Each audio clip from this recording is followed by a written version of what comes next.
Môre julle almal, kan julle glo dis Woensdag, ons is in die middel van die week en as jy jou oë blink, dan is Augustus besig om verby jou te loop en dan mis jy al die mooi dinge van vandag. So staan op en trek aan, maak reg en gaan soek hoe die Here jou vandag in hierdie nuwe dag kan gaan verras.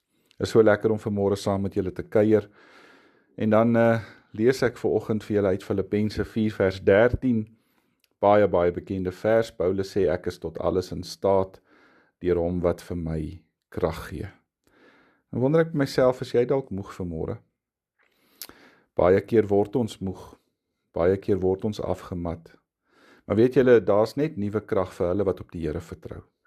Daar's net nuwe krag vir hulle wat op die Here wag, soos wat Jesaja dit vir ons sê.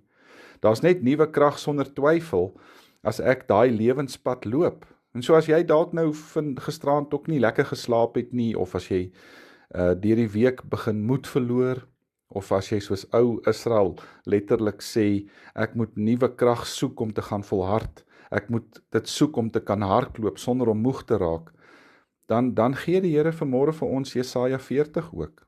Hy sê in vers 29 en 31, hy gee vermoeides krag. Hy versterk die wat nie meer kan nie, maar die wat op die Here vertrou kry nuwe krag. Hulle vlieg met arensvlerke. Hulle hardloop en hulle word nie moeg nie. Hulle loop en hulle raak nie afgemat nie. Daarom is dit goed as ek en jy vanmôre Paulus se gebed kan bid. In Efesiërs 1 vers 18 en 19. Here, laat my geestesoë so verhelder dat ek kan weet watter hoop u roeping inhou en hoe geweldig groot u krag is wat u uitoefen in ons wat glo. En dalk miskien vanmôre die vraag, julle, wie sorg dat al hierdie sterre in ons lig in hulle bane bly? En wie sorg dat die aarde aanhou draai? Dis mos die Here. Ons lees in Genesis 2 vers 2, op die 7de dag was God reeds klaar met al sy skepingswerk en hy het gerus na al die werk wat hy gedoen het. En hy het daai 7de dag as 'n gereelde rusdag geheilig, want op daardie dag het hy gerus na al die skepingswerk wat hy gedoen het. En as God dit dan kan doen, liewe vriende, hoekom kan jy nie? Wat van jou? Hy sê dit is menslik om moeg te word. Dis menslik dat ek en jy soms afgemat raak. Daarom moet ons slaap. Daarom moet ons rustye hê.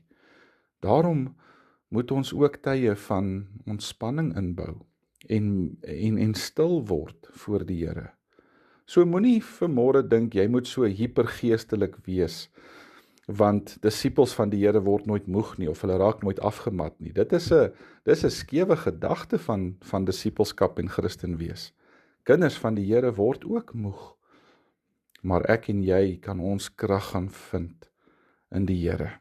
Paulus sê dat ek is tot alles in staat, deur hom wat vir my die krag gee. En daai krag kom in die vorm van die Heilige Gees, wat jou vanmôre wakker gemaak het, wat saam met jou hierdie pad gaan stap vandag, en ek en jy kan in daai krag net gaan lewe. So gaan doen dit, gaan wees 'n ligbaken vir God in hierdie wêreld, gaan gee sout vir mense wat nie meer geur het nie, en bou die krag in ander ook weer terug. Dit is wat ek en jy kan doen. Kom ons bid saam.